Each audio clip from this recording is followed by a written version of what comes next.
Ya, pertama kita semua mengucapkan selamat kepada tentu khususnya pemerintah daerah istimewa Yogyakarta yang tanggal 1 Maret oleh pemerintah sudah ditetapkan dengan sebuah keputusan presiden sebagai hari penegakan kedaulatan negara, yaitu peristiwa serangan umum 1 Maret 1949, di mana serangan itu menjadi penanda bahwa Indonesia yang merdeka pada 17 Agustus tahun 1945 masih ada meskipun diserang oleh Belanda, dan hampir-hampir juga PBB memutuskan untuk mempertanyakan kemerdekaan Indonesia. Dengan serangan umum 1 Maret di Yogyakarta itu, maka Indonesia semakin memperkuat posisi dirinya untuk tampil sebagai negara merdeka, sehingga pada akhirnya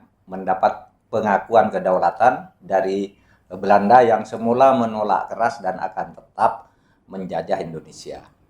Nah, saudara, ada pertanyaan, kenapa di dalam keputusan presiden itu tidak disebut nama Soeharto?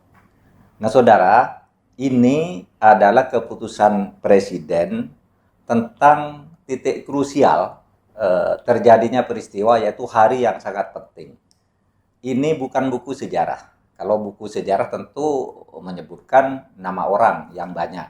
Ini hanya menyebutkan bahwa hari itu adalah hari penegakan kedaulatan negara, dan yang disebut di situ hanya pimpinan negara, ya, presiden dan wakil presiden, kemudian Menhan Sri Sultan Hamengkubuwono ke-9, dan Panglima Jenderal Sudirman sebagai penggagas dan penggerak.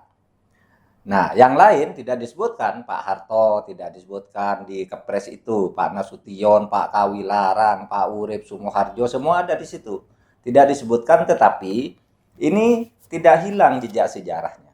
Ini ada buku naskah akademik Serangan Umum 1 Maret 1949 sebagai Hari Nasional Penegakan Kedaulatan Negara. Ini hasil seminar yang dibuat oleh Pemda DIY, dibuat oleh UGM, dibuat oleh pemerintah yang melibatkan seluruh Pemda di Indonesia. Menyebut di sini nama Soeharto banyak, tetapi tidak perlu disebut di dalam Kepres karena penggagas dan pengarahnya serta pelaksananya memberi perintahnya itu adalah Panglima Jenderal Sudirman atas kebijakan Menhan Sri Sultan Hamengkubuwono IX yang pada waktu itu juga menjadi penguasa Jogja.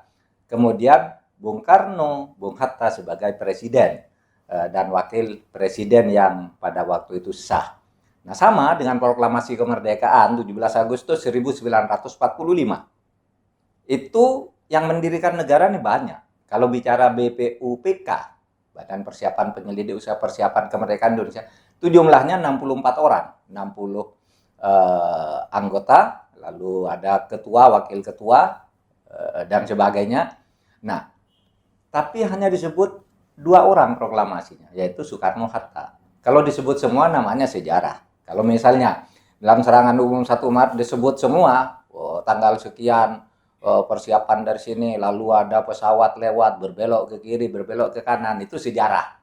Nah, ini adalah penentuan hari krusial dan hanya menyebut yang paling atas sebagai penggagas dan penggerak tanpa menghilangkan peran Soeharto sama sekali, karena di buku ini lebih dari 100 referensi dipakai dan nama Soeharto selalu ada, seperti halnya selalu sangat dominan nama Sri Sultan Hamengkubuwono IX, Jenderal Sudirman, kemudian Bung Karno, Bung Hatta, dan lain-lain. Nasution juga ada di situ, bahkan Kahar Muzakkar juga ada di situ di Jogja. Ada juga nama Dr. Hutagalung juga ada di situ.